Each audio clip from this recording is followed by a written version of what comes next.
નમસ્કાર મિત્રો, હવે આપણે છેલ્લી ઉકેલ શોધવાની રીત એટલે આલેખની રીતની વાત કરીશું. આલેખ દોરતો તો મિત્રો આપણે શીખી ગયા છીએ જ. તો સેમ એ જ રીતે આપણે આલેખની રીતની વાત કરીએ.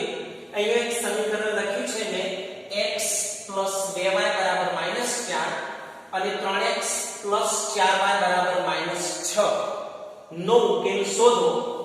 આલેખની રીતે આપણે ઉકેલ શોધવો હોય તો પહેલા આલેખ દોરવા માટેના બિંદુઓ શોધવા પડે. એટલે આપણે x ને કે y ને એકલો પાડવો પડે.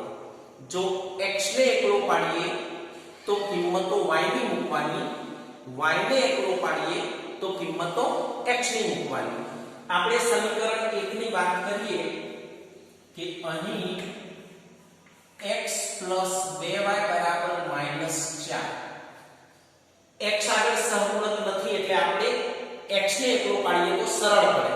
જેના આગળ સહગુણક ના હોય એને એકલો પાડવાથી સહેલું પડે, અથવા જેનો સહગુણક નાનો હોય એને એકલો પાડવાનો.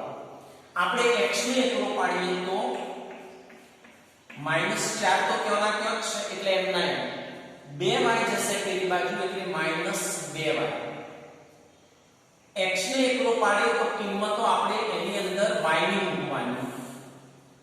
y ની કિંમતો આપણે 0 મૂકીએ, 1 મૂકીએ, 2 મૂકીએ, નાની નાની કિંમતો મૂકવાની જેથી દોરવામાં સરળતા રહે. એટલે હવે y = 0 લેતો.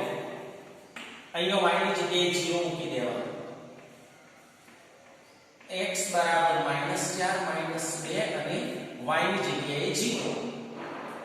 0 ની ગમે તેના સાથે ગુણો, જવાબ 0 જ આવશે. એટલે -4 x ની કિંમત આપણને મળી ગઈ. એ જ રીતે y બરાબર 1 લેતો. કોઈ પણ કિંમત y ની આપણે જાતે લઈ શકીએ.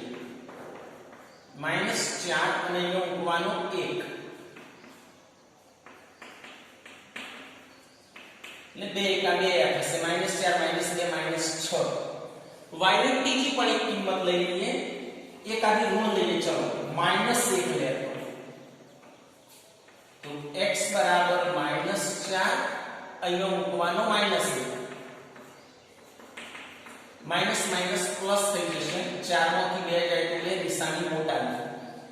x ની અને y ની જે કિંમતો આપણે શોધી એ ખાનું પાડી લખી દેવાની.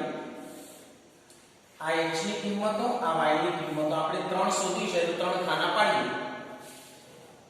y ની 0, x ની -4 તો y ની 0, x ની -4, y ની 1, x ની -6. ઊંધું ના થઈ જાય. y ની y ના ખાનામાં જ લખાય, x ની x ના ખાનામાં જ લખાય. આ 3 કિંમતો આપણને મળી ગઈ. 2 શોધો તો એ ચાલે. એ જ પ્રમાણે આ સમીકરણની એનો બાજુમાં જ વાત કરવાની અને કરી એને લખીએ કે 3x + 4y = -6. આપણે હમણાં કહ્યું કે જેનો સહગુણક નાનો હોય એને એકલો પાડવાનું સહેલું પડે. તો આપણે x ને એકલો પાડી દઈએ આમાંથી, કારણ કે એનો સહગુણક 3 છે, આનો 4 છે. નાનો સહગુણક હોય એને એકલો પાડવા તો સહેલું પડે. બાકી જવાબ તો ગમે તેને એકલો પાડો તો આવી જાય. -6 પેલી બાજુ છે એમ ના એમ. 4y જશે એટલે એની નિશાની બદલાય. 3 ભાગાકારમાં લઈ જવાના. હવે આ ઉડે છે આપણને દેખાય છે, પણ એવી રીતે ના ઉડાડી દેવાય. વચ્ચે પ્લસ કે માઈનસ હોય ત્યારે ઉપર નીચે ક્યારેય ઉડે નહીં. એને અલગ કરી દેવાના. જો ઉડાડવા હોય તો -6 ના છેદમાં અને 4y ના છેદમાં. બંનેના છેદમાં 3 મૂકી દો. હવે ઉડાડી શકો. 6/3 એટલે 2 નિશાની માઈનસ અને આ એમ ના એમ. આ એકલો પાડ્યો આપણે x ને તો કિંમતો મૂકવાની y ની. તો y બરાબર પહેલા 0 તો લઈ લેવાનું. 0 લેતો. અહીંયા y ની જગ્યાએ 0 મૂકવાનું. 0 ગમે તેના સાથે ભાગો તો જવાબ 0 જ આવે. એટલે -2 જવાબ. પછી y ની કિંમત હવે અહીંયા અપૂર્ણાંક છે. આપણે શીખ્યા છીએ કે છેદમાં તગડો છે તો y ની કિંમત 3 ના ઘડિયામાંથી મૂકવાની એટલે અપૂર્ણાંક આવે નહીં. નીચે 3 છે એને ઉડાડવા y ની કિંમત 1 2 એવી ના મુકાય. નીચે 3 છે તો અહીં 3 ના ઘડિયામાંથી જ મુકાય. 3 મુકાય, 6 મુકાય, -3 -6 ગમે તે મૂકો. તો આપણે y બરાબર 3 લઈએ તો અહીંયા 3 મૂકી દેવાના. -2 3 3 ઉડી જશે મિત્રો. એટલે -2 -4 -6. એ જ પ્રમાણે y બરાબર -3 લઈએ આપણે. તો હવે અહીંયા -3 મૂકવાનું.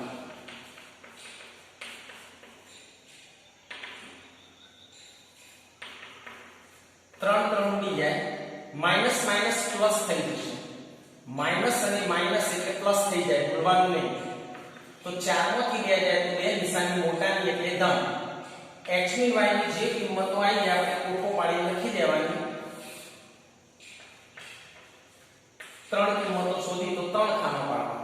y ની 0, x ની -2, y ની 3, x ની -6, y ની -3, x ની 2. જે કિંમતો શોધી એ લખવાની. હવે આ જે કિંમતો આવી તેનો આપણે આલેખ દોરવાનો. તો આપણે આલેખ દોરીએ. આ x અક્ષ, આ x ડેશ, y ડેશ, વચ્ચે 0. આ બાજુ કિંમતો 1 2 3 4 5 6. અહીંયા મોટા મોટી કિંમત 6 છે, ભલે ઋણ 6 છે એટલે આપણે બધી બાજુ 6 6 સુધી લખીશું.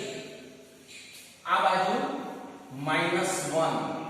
ગાળો સરખો રાખવાનો અને આલેખની અંદર જ દોરવાનો. નોટમાં દોરશો તો સરખા જવાબો નહીં આવે.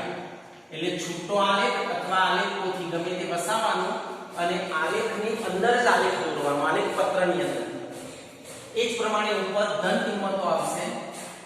1 2 3 4 5 6. અહીંયા -1 -2 -4 -5 અને -6. અહીંયા સ્કેલમાં લખી દેવાનું. સ્કેલમાં x અક્ષ પર અને y અક્ષ પર આપણે 1 1 નો ગાળો લીધો છે એટલે 1 સેમી બરાબર 1 એકમ. 1 સેમી બરાબર 1 એકમ. y અક્ષ ઉપર પણ સેમી 1 સેમી બરાબર 1 એકમ. હવે આપણે પહેલા આનો આલેખ દોરીએ. તો x ની -4 અને y ની 0. x ઉપર -4 અને y ઉપર 0 એટલે કેવું કેવું? x ની -6 અને y ની 1. તો આ x ઉપર -6 અને y ની 1 છે એટલે y ની 1 અહીંયા છે. એની લાઈન કો આપણે ટપકું કરી દેવાનું. x ની -2 y ની -1. x ની -2 y ની -1 એટલે આ -2 અને -1 એની લાઈનમાં ટપકું કરવાનું. આવો લીટો કરવો જરૂરી નથી અને ના ફાવે તો કરી શકાય. એમાંથી પસાર થતી રેખા આપણે દોરી દેવાની.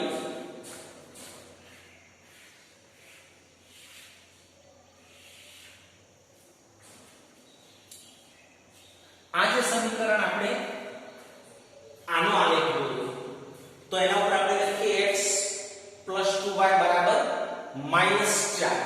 x + 2y બરાબર -4. સમીકરણ લખવાનું એટલે ખબર પડે કે આ સમીકરણનો આલેખ છે. એ જ પ્રમાણે આનો દોરવાનો. x ની -2 y ની 0. x ની -2 અને y ની 0 એટલે ત્યોં ત્યો. x ની -6 y ની 3. x ની -6 અને y ની 3 એટલે -6 અને 3. આ 3 આ -6. પછી 2 અને -3. આ 2 અને આ -3. x ની 2 y ની -3 સીધી રેખા દોરી દેવાની એમાંથી પણ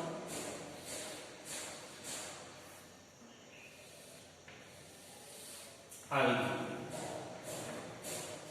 એ કોનો આલેખ છે તો 3x + 4y = -6 નું અહીં લખી દઈએ 3x + 4y = -6 બંને આલેખ દોરી જાય પછી બંને આલેખ જો છેદે એ આપણો ઉકેલ કહેવાય અહીંનો છેદે આ પહેલા સમીકરણનો આલેખ આ બીજા સમીકરણનો આલેખ બંને અહીંનો છેદે છે એટલે એ આપણો ઉકેલ કહેવાય ક્યોંકि આપણે પહેલા x સામું જોઈએ તો 2 અને y સામું જોઈએ તો -3 તો આ ઉકેલ આવ્યો કહેવાય x ની કિંમત 2 અને y ની કિંમત -3 પહેલા x ના સામું જોવાનું અને પછી y ના સામું જોવાનું લખી દેવાનું આમ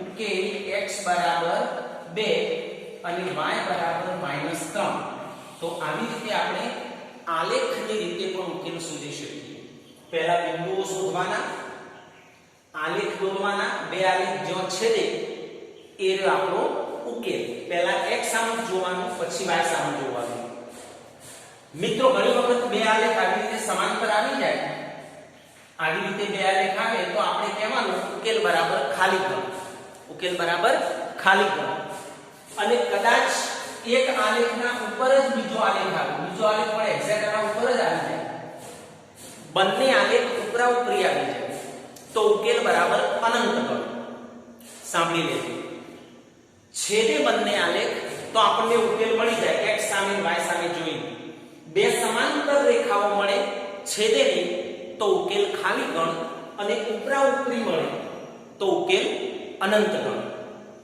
હવે મિત્રો તમે આ ગૃહ કાર્યમાં બે દાખલા આલેખ પોથીની અંદર અથવા આલેખમાં દોરજો જેથી સરળતાથી ઉકેલ મળી જાય આ ઉદાહરણ પણ પહેલા ગણી દેજો અને પછી આ બે દાખલા આલેખની રીતે ગણવાના હવે આપણે આગળ કૂટ પ્રશ્નો ગણવાના છે પણ કૂટ પ્રશ્નોમાં આપણે સમીકરણ બનાવવું પડે અને સમીકરણ બનાવવા માટે તમારી હાજરી મારી સામે હોય તો જ સરળતાથી તમે શીખી શકો એટલે આપણે કૂટ પ્રશ્નો એટલે રકમ ઉપરથી સમીકરણ બનાવી અને પછી દાખલા ગણવાના આવી જ રીતે પણ સમીકરણો રકમ ઉપરથી આપણે બનાવવા પડે તો આપણે રૂબરૂ મળીશું ત્યારે એ સમીકરણ બનાવી અને દાખલા ગણતા શીખીશું ચાર રીતો તમે બરાબર યાદ રાખો કૂટ પ્રશ્નો અત્યારે આવી રીતે ઓનલાઈન કે ઓફલાઈન ના મજા આવશે તો આપણે મળીશું ત્યારે કૂટ પ્રશ્નો ભણીશું અને બીજી વાત કે આ મહિનાના અંતમાં સરકાર દ્વારા તમારી જે પરીક્ષા લેવાની છે હું વાત કરું છું ગણિતની એની અંદર પહેલું પ્રકરણ અને 15મું પ્રકરણ પૂછાવાનું છે 29-30 તારીખે લગભગ એન્ડમાં પરીક્ષા છે તો આપણે બે પ્રકરણ પૂછાવાના પહેલું અને 15મું એટલે હવે આપણે પહેલા પ્રકરણથી શરૂ કરીશું તમારે પહેલું અને 15મું પ્રકરણ બરાબર તૈયાર કરવાનું જેથી એ જે પેપર આવે એ લખવામાં સરળતા રહે તો આના જે કૂટ પ્રશ્નો છે પછી ચાલશે આપણે હવે મળીશું ત્યારે શરૂ કરીશું પ્રકરણ 1 ત્યાં સુધી આ કરી રાખજો